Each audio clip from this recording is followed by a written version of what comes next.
कस्तो लाग्यो आज शपथ ग्रहण गर्नुभयो? उही भन्दैछु त, शपथ ग्रहण गर्नलाई 5 मिनेट पनि लागेन अनि अनुभवै भएन के कस्तो भयो। बालनको पहिलो निर्णय चाहिँ केपी ओलीलाई पक्राउ गर्ने हो? थाहा छैन के, फेरि हो भन्छ यार। अहिले आएका नेताहरू राम्रा छन् मानिज्यू? अब त्यो अहिले थाहा हुँदैन।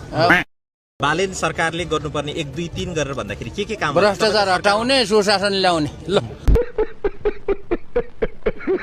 तपाईले मन्त्री हुँदाखेरि अगाडि बढाउनु भएको कानुन अब अगाडि बढ्ला त? बढ्नै पर्छ, नबढ्यो भने त म त हडताल गर्छु नि।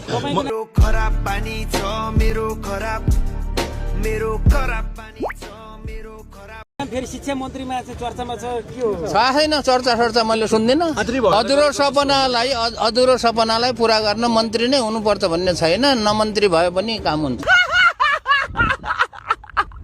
अब आज कुन भाषामा शपथ लिनुहुन्छ? नेपाली भाषामा लिने हो नि।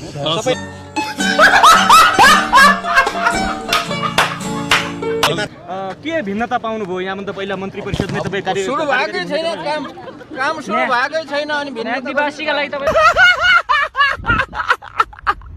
यहाँको भूमिका के रहनेछ संसदमा? भूमिका चाहिँ सांसदको रहनेछ। ल यो रहर छैन।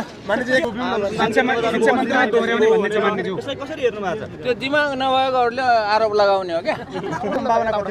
मलाई थाहा छैन, भगवान् पशुपतिनाथ लगाएर सोध्नु। मेरो खराब पानी छ, मेरो खराब पानी। महावीर पुललाई मानिन्छु तपाईँलाई चाहिँ पदको लोभी पापी भनेकै आरोप लाए। जसलाई चाहिँ पदको लोभै छैन त्यसलाई लोभी पापी भन्नेको मुख चाहिँ दिमाग चाहिँ सडेको।